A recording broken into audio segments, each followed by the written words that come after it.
મોટા મિયા માંગરોળ ખાતે હર ઘર તિરંગા યાત્રાનું ભવ્ય આયોજન।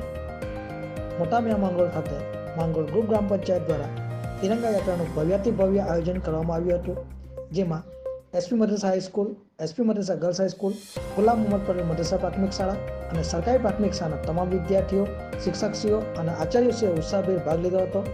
આ યાત્રામાં ગામના માજી સરપંચ નિકેશભાઈ વસાવા, ઈશ્વરભાઈ પરમાર, પૂનાભાઈ, દેવાભાઈ ઉપરાંત કાયમુલ ઇસ્લામ મદ્રસા ટ્રસ્ટના મેનેજિંગ ટ્રસ્ટી ઇસ્માઇલભાઈ પટેલ, ખજાનચી ઇસ્માઇલભાઈ વકીલ, ટ્રસ્ટી ઇસ્માઇલભાઈ વાટ, મોહમ્મદભાઈ રાવત, અસલમભાઈ મહેમાન, ઇસ્માઇલભાઈ રાવત ટીચર તથા અન્ય મહાનુભાવો ખાસ ઉપસ્થિત રહ્યા હતા।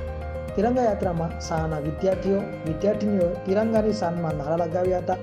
બેન્ડ બાજાના સુરે અને ભારતીય રાષ્ટ્રધ્વજ હાથમાં લઈ શાળા કેમ્પસથી શરૂ થયેલ તિરંગા યાત્રાનો બજારમાં થઈ મુખ્ય માર્ગ પરથી આગળ વધી માંગરોળ ગ્રામ પંચાયત ખાતે સમાપન થયું હતું।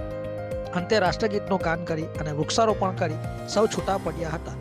આમ માંગરોળ ગ્રુપ ગ્રામ પંચાયત દ્વારા આયોજિત તિરંગા યાત્રામાં સૌ દેશભક્તિના રંગે રંગાયા હતા અને સંપૂર્ણ કાર્યક્રમ ખૂબ જ સફળ રહેલ હતો।